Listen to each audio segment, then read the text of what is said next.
오늘 성경 공부 하나님의 그 말씀은 제목을 이렇게 한번 정해봤어요. 올무. 오늘 제목은 올무. 말씀은 창세기 43장 1절부터 10절까지입니다. 제가 한번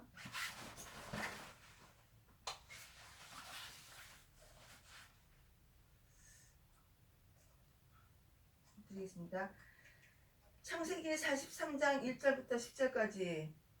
그 땅에 기근이 심하고 그들이 애굽에서 가져온 곡식을 다 먹음에 그 아버지가 그들에게 이르되 다시 가서 우리를 위하여 양식을 조금 사오라. 3절.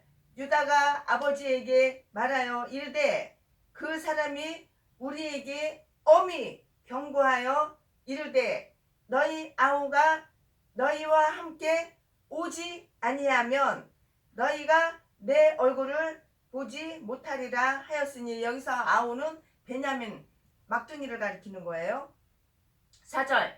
아버지께서 우리 아우를 우리와 함께 보내시면 우리가 내려가서 아버지를 위하여 양식을 사려니와 5절. 아버지께서 만일 그를 보내지 아니하시면 우리는 내려가지 아니하리니, 그 사람이 여기서 그 사람은 요셉을 가리키는 거예요. 요셉. 그 사람이 우리에게 말하기를 너희의 아우가 너희와 함께 오지 아니하면 너희가 내 얼굴을 보지 못하리라 하였음이니라. 6절. 이스라엘이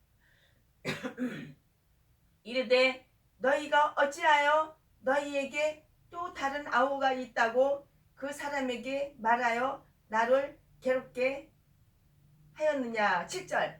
그들이 이르되 그 사람이 우리와 우리의 친족에 대하여 자세히 질문하여 이르기를 너희 아버지가 아직 살아계시느냐, 너희에게 아우가 있느냐 하기로 그 묻는 말에 따라 그에게 대답한 것이니, 그가 너희의 아우를 데리고 내려오라 할 줄을 우리가 어찌 알았으리이까. 8절. 유다가 그의 아버지 이스라엘에게 이르되 저 아이를 나와 함께 보내시면 우리가 곧 가리니, 그러면 우리와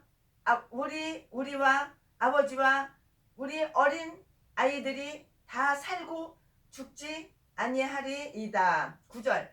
내가 그를 위하여 담보가 되오리니 아버지께서 내 손에서 그를 찾으소서. 내가 만일 그를 아버지께 데려다가 아버지 앞에 두지 아니하면 내가 영원히 죄를 지리이다. 10절. 우리가 지체하지 아니하였더라면 벌써 2번 갔다 왔으리이다. 아멘. 요셉이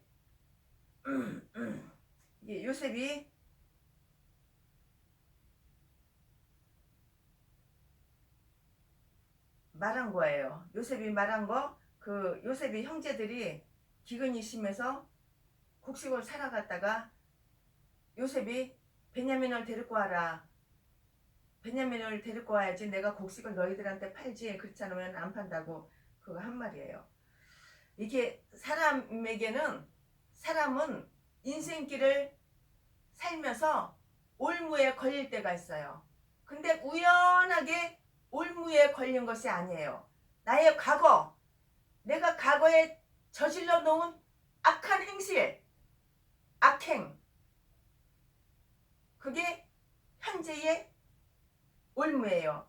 10년 전이 될 수가 있고 20년 전, 30년 전이 될 수가 있고, 내가 인생 올무에 지금 걸렸다 하면은 그 과거에 내가 저질러 놓은 죄의 그 보응을 받는 거예요. 그 올무에 딱 걸린 거예요.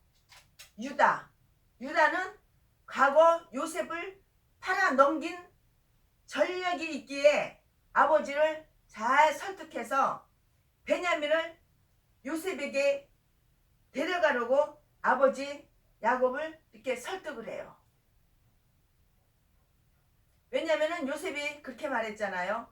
베냐민을 데리고 와야지 내가 너희들한테 양식을 판다. 베냐민을 안 데리고 오면은 내가 너희들한테 양식을 줄 수 없다. 그렇게 얘기하잖아요. 양식이 없으면 이 사람들은 굶어 죽죠. 우리는 인생을 살아가면서 과거의 잘못, 내가 저질러 놓은 과거의 잘못, 악한 행실들, 그게 바로 현재, 내 인생 현재의 올무가 될 때가 있어요. 그렇기에 현재의 나의 삶 속에서 하나님의 그 뜻, 하나님의 뜻이 무엇인지 분별을 내가 잘 해야 돼요. 내 인생이 행복하지 못해. 내 인생이 왜 해피하지가 못해. 내 인생이 하는 것마다 꼬이고 막혀. 내 인생이 내가 그렇게 사랑하는 내 아들, 외동아들이 죽었어. 차에 쳐서 죽었어. 내 남편이 암에 걸려서 죽었어. 사업이 다 뒤집어지고 엎어졌어. 전재산 다 날렸어. 보증은 잘못 써서 전재산이 다 날렸어. 나는 죽을 수밖에 없어. 내 인생이 이렇게 올무에 걸렸을 때 왜 그러냐? 그 이유는 바로 과거에 나의 삶이 악한 행실, 그 잘못, 과거의 나의 잘못 선택한 거, 그거를 회개하지 않고 그냥 넘어갔기에 지금 현재 올무에 내가 잡혀 있는 거예요. 이거 분별을 잘 해야 돼요. 그리고 하나님께서 원하시는 인생길을 걸어가야 돼요. 내 인생 내 거야. 내 인생 내 거기 때문에 내 마음대로 살다가 내가 살기 싫으면은 자살하고 목숨을 끊을 수도 있고, 내가 살고 싶으면 살고, 내 인생 세상 말로 막말로 내 꼴리는 대로 막 사는 것이 아니에요. 하나님께서 원하시는 길로, 내가 하나님께서 원하시는 그 나의 인생길로 산다면은 평탄해요. 해피해. 문제 없어. 올무 없어. 예수 그리스도인의 관계, 하나님과 나와의 관계, 거리끼는 게 없어. 창세기 43장 11절에서 14절에도 보면은 그 유다의 설득에 야곱은 결국에는 베냐민을 보내기로 결정해요. 이 야곱은 베냐민을 안 보내려고 그래요. 왜냐면은 그렇게 야곱이 사랑하는 요셉이 짐승의 밥으로다가 죽은 걸로 그렇게 생각하잖아요. 야곱은 그렇게 알고 있잖아요. 왜냐면 형들을 속였잖아요. 지네들이 노예 장사한테 팔아먹고 그랬으면서 짐승이 요셉을 죽였다고, 잡아먹었다고 그래가지고 피 묻은 그 옷을 갖다 줬잖아요. 그게 속였잖아요. 그러니까는 이 야곱은 그렇게 알고 있는 거예요. 자기 아들들한테 그렇게 자기 아들들이 속이니까 그렇게 속은 거예요. 근데 안 준다니까 양식을 안 준다니까는 이 유다가 자꾸 설득을 했잖아요, 아버지를. 그러니까는 아버지가 그 설득을 당한 거예요. 이제는 유다의 설득에 야곱은 베냐민을 이제 보내기로 그렇게 결정을 해요. 그리고 야곱은 먼저 요셉에게 줄 선물, 사람과의 관계에서 선물을 주면은 원수지간이라도 마음이 녹을 때가 있어요. 마음이 부드러워질 때가 있어요. 이렇게 뇌물을 받고 선물을 받고 마음이 원수지간인데 그게 부드러워질 때가 있다고요. 야곱은 먼저 요셉에게 줄 그 선물, 유향, 꿀, 향품, 몰약, 유향나무, 열매와 감, 복숭아를 가져가라고 그렇게 아들들한테 이야기를 해요. 요셉한테 선물로 이거 갖다가 줘라 그 말이에요. 야곱이 그 마음을 부드럽게 하기 위해서 그래서 이렇게 선물을 갖다 주라고 그러는 거예요. 하지만 여기에서 그친 것이 아니에요. 결코 아니에요. 전능하신 하나님께서 은혜를 베푸셔서 내가 그토록 사랑하는 요셉이하고 베냐민, 요셉이는 이미 죽어서 없어졌지만 그 베냐민을 다시 돌아올 수 있게 이렇게 축복해달라고 이렇게 해요. 사실은 요셉이 죽지 않고 총리인데 이 야곱 아버지는 모르는 거예요. 예수 믿는 그 그리스도인들은 하나님과의 나와의 그 관계와 사랑과의 관계, 그거를 모두 다 굉장히 모두를 아주 중요하게 생각을 해야 돼요. 사람의 마음을 얻기 위해서 최선을 다해야 하지만 결국은 하나님께서 은혜를 베푸셔야만 가능하다는 그 사실을 우리는 결코 잊지 말아야 돼요. 이걸 잊어서는 안 돼요. 용서. 창세기 43장 15절에서 24절. 르우벤과 다른 형제들은 자신들이 어떤 해코지함을 당할지 모르는 거예요. 이해를 당할지 몰라서 마음이 두려워요. 왜? 요셉을 갖다가 구덩이에다가 쳐놓으려고 그러고 결국에는 노예 상인한테 팔아먹었잖아요. 그리고 아버지한테 속였잖아요.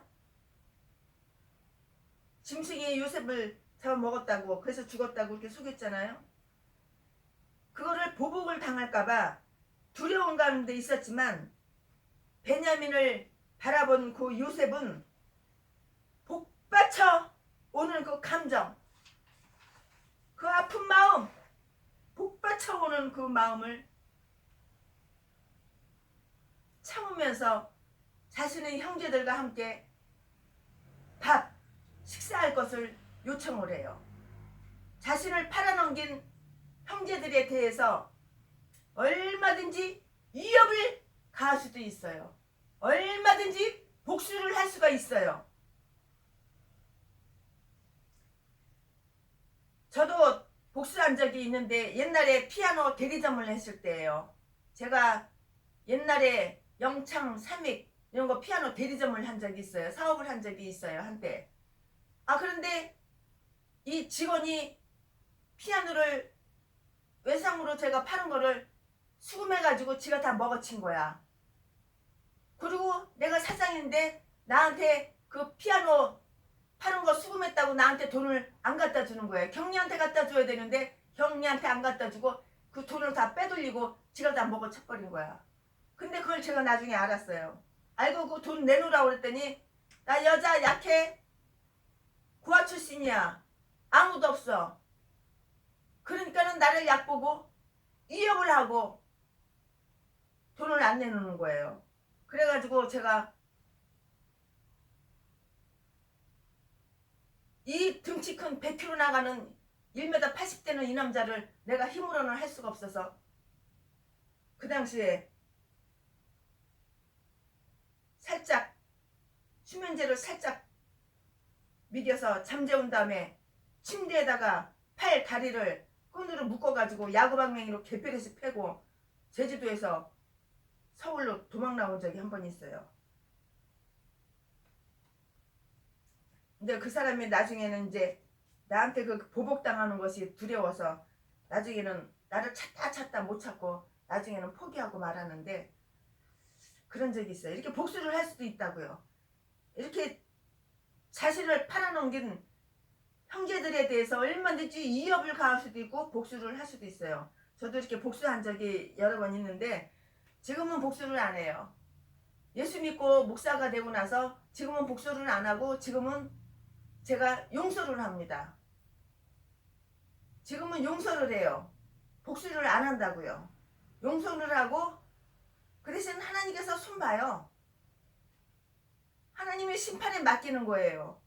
이제는 제가 목사가 됐고 하나님의 종이 되는데 어째 제가 나한테 피해를 주고 나한테 해코지하고 내 재산은 꼴딱 삼키고 그런 거 어떻게 제가 복수를 하겠습니까? 지금은 용서를 해요.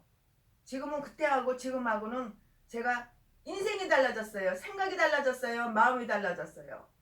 지금은 나한테 아무리 해코자를 해도 제가 복수를 안 하고 하나님 앞에 맡기고 하나님께서 심판하실 거다. 그렇게 하나님께 맡겨버려요. 왜 지금은 복수를 안 해요? 지금은 선한 양심으로 그렇게 사니까 제가 이렇게 복을 많이 받았죠.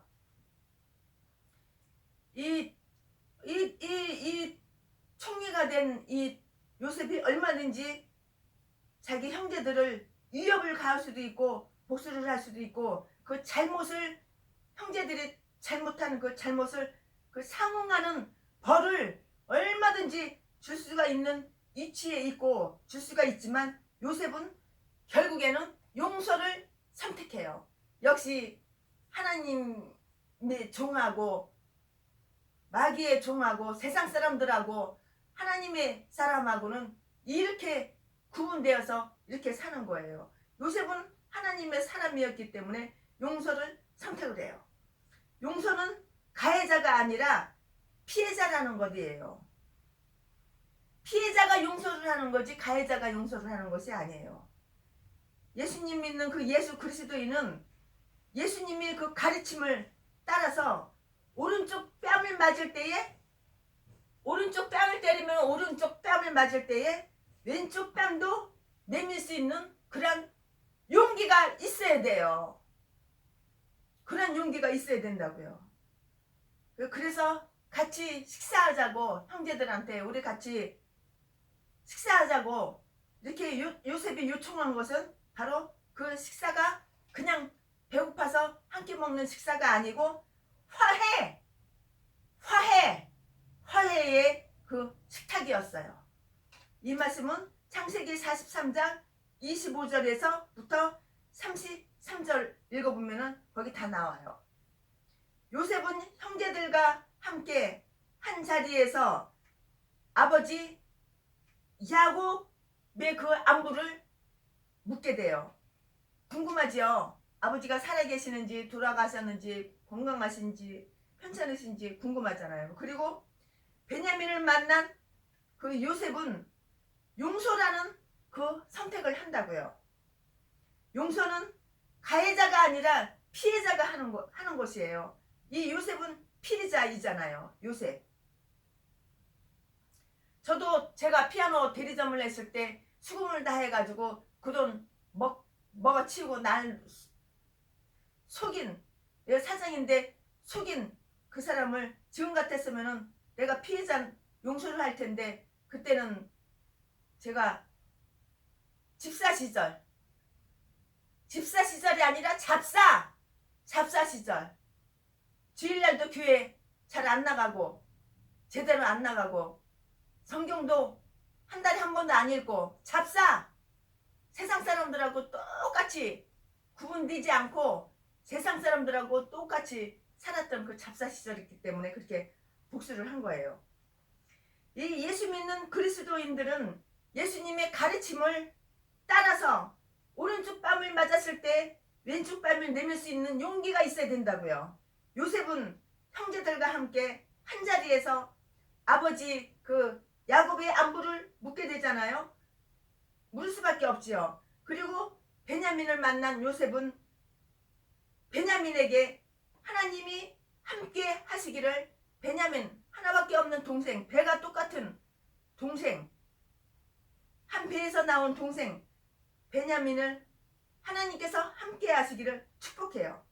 그 복받쳐 오르는 그 감정 복받쳐 오는 그 감정을 추스리기가 쉽지가 않아요. 마음이 울컥하지요. 하지만 그 감정을 추스린 요셉은 형제들과 기쁨의 식탁을 한 상에서 식사를 해요. 참된 화해와 용서는 그 말로다가 내가 너 용서해 내가 너 용서하고 이제는 사랑해 그것이 아니라 그걸로 그치는 것이 아니라 함께 음식을 먹으며 함께 음식을 나누며 교제하는 자리로 나아가는 것이에요. 함께 식사를 하고 함께 음식을 먹으면은 좋은 음식을 함께 만나는 음식을 함께 대접을 하고 식사를 하면은 응어리 맺혔던 것도 이렇게 풀게 돼요. 그리고 함께 식사를 하면서 친해지고 가까워지고 화해가 되고 용서되는 경우가 참 많이 있어요. 오늘 내게 여러분, 오늘 나에게 불편한 사람, 오늘 나에게 피해를 준 사람, 오늘 나에게 해코지한 사람, 그런 사람을 찾아가고 전화하고 연락해서 함께 식사를 하며 화해를 한번 해보세요.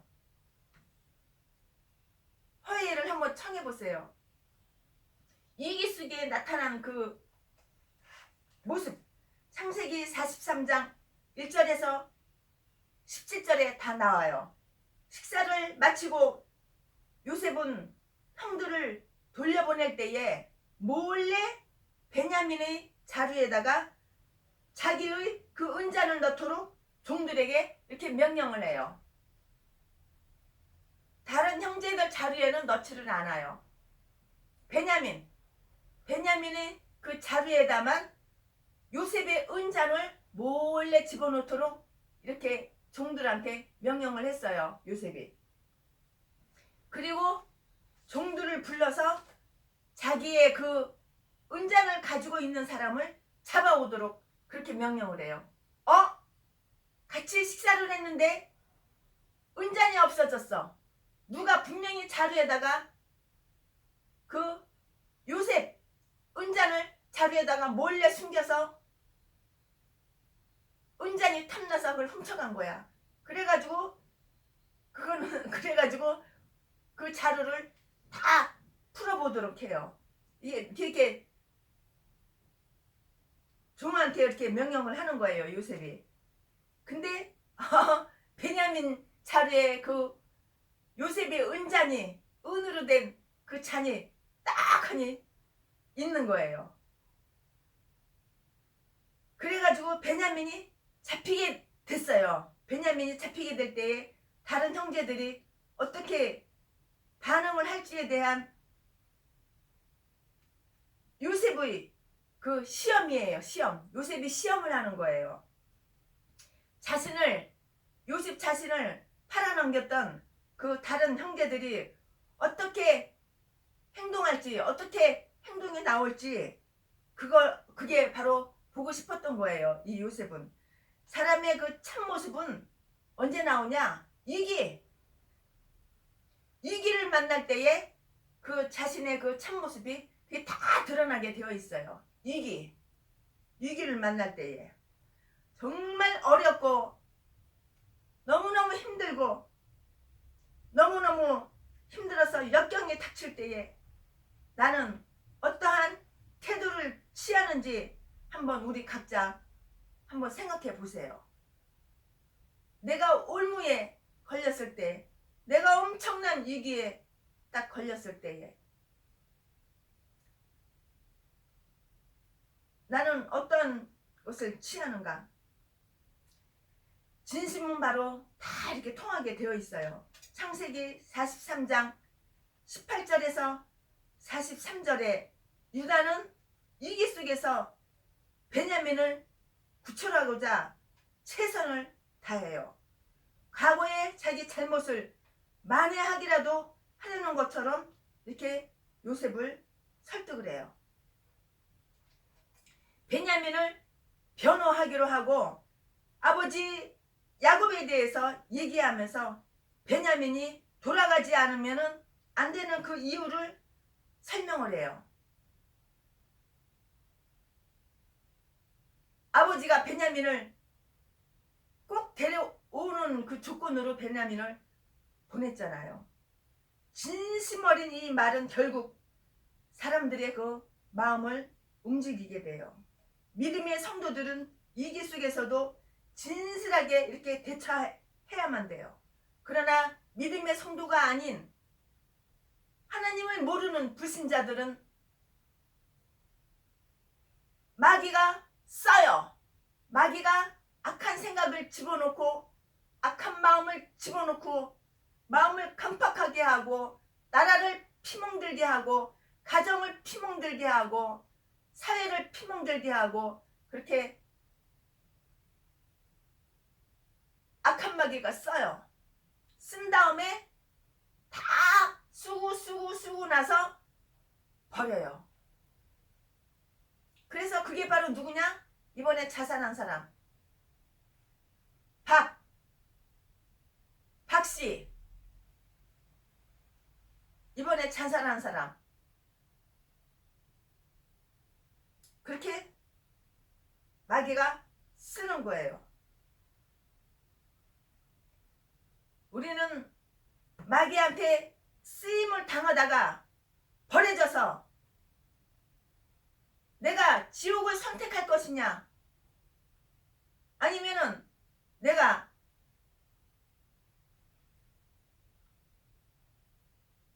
마귀가 선택을 나를 해서 나에게 마귀가 넣어주는 생각, 마귀가 넣어주는 사상, 마귀가 넣어주는 사상은 바로 좌파, 빨갱이, 공산주의, 가정을 깨트리고 사회를 깨트리고 나라를 피멍들게 만들고 나라를 공산국가 넘겨주고 동성애를 미화시켜서 동성애를 찬양하고 동성애를 받아들이고 세계 최초로 동성애를 받아들이는 국가로 만들겠다고 한 그 말, 이거는 제정신이 아니라 마귀가 넣어주는 정신, 마귀가 넣어주는 생각, 그 마음, 이렇게 마귀한테 쓰임을 받다가 결국에는 올무에 걸려서 이러지도 저러지도 이러지도 못하고 내가 나를 죽이는 선택, 그거 한 가지밖에는 다른 선택을 할 수가 없게끔 마귀가 생각을 넣어준 거 그대로 마귀가 쓰고 마귀한테 붙잡혀서 마귀한테 쓰임받다가 죽은 사람의 인생의 결말은 사망, 죽음, 자살, 처참하고 비참하고 마귀에게 쓰임받다가 이제는 쓰임이 끝나서 인생 끝에 자살을 선택할 수밖에 없는 그런 올무.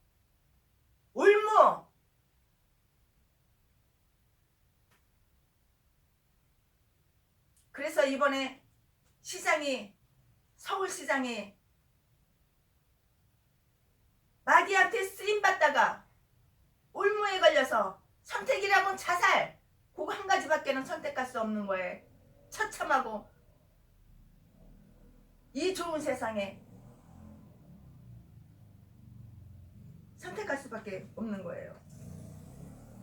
여러분, 우리 정말 마귀에게 쓰임받는 사람이 되지 말고 하나님에게 붙들려서 하나님께 쓰임받는 사람이 되어서 인생의 올무 걸리지 않게, 인생의 올무 잡히지 않게 우리 그렇게 삽시다. 제가 목회하고 있는 동네에 아주머니 한 분이 저한테 찾아와서 누구를 친척을 보증을 서줘가지고 우리 재산이 다 날라가게 생겼다는 거예요. 그러면서 나보고 자기 이렇게 한 거를 나보고 보증을 서달래요. 보증을 안 서주면은 자기가 자살하겠대요. 그러니까는 그 사람은 보증을 섰기 때문에 올무에 자기가 자기 인생 올무에 딱 걸린 거예요. 그래가지고 그 많은 재산이 다 날아가게 생긴 거예요. 그러면서 나보고 이렇게 저렇게 서류를 갖고 와가지고 나보고 보증을 서달래요. 왜냐면 저는 건물이 많으니까 보증을 서달라 이 말이에요. 그래가지고 최순애가 보증을 안 서주면 자기는 자살을 하겠대요. 그러면서 아예 자살할 준비를 해가지고 다니더라고요. 그런데 제가 그랬죠. 나는 하나님 믿는 사람이야. 나는 목사야. 자면서 몇 장을 짝짝 펴주고 보증 서지 말라고 이렇게 써있어. 나는 하나님 믿는 사람이기 때문에 하나님 말씀을 들어야 돼. 하나님 말씀에 순종해야 돼. 그래서 나는 보증을 서줄 수가 없어. 이렇게 말을 했어요. 그러고 나서 2달이 안 돼가지고 그 여자는 자살을 해버렸어요. 내가 만약에 보증을 서줬다면 그 여자는 자살을 안 하고 지금도 살아있을 거예요. 내가 그렇게 수십 번, 수백 번 말을 했어요.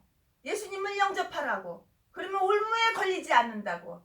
인생 올무에 걸리지 않는다고. 보증 서주지 말라고.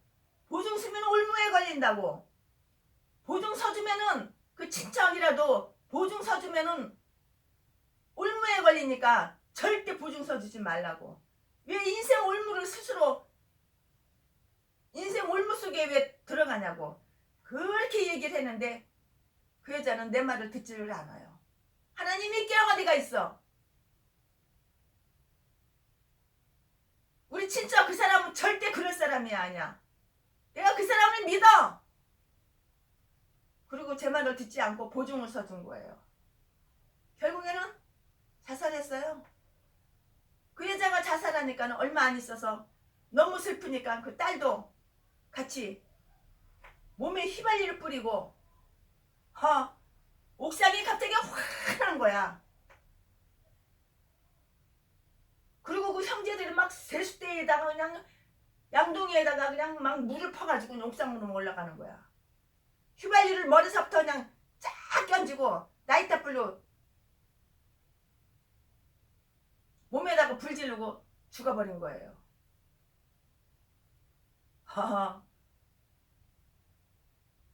참. 왜 스스로 올무 인생에 뛰어듭니까? 이거는 제정신이 아니고 마귀가 넣어주는 정신. 이거는 나의 올바른 생각이 아니고 마귀가 넣어주는 생각, 마귀가 넣어주는 마음.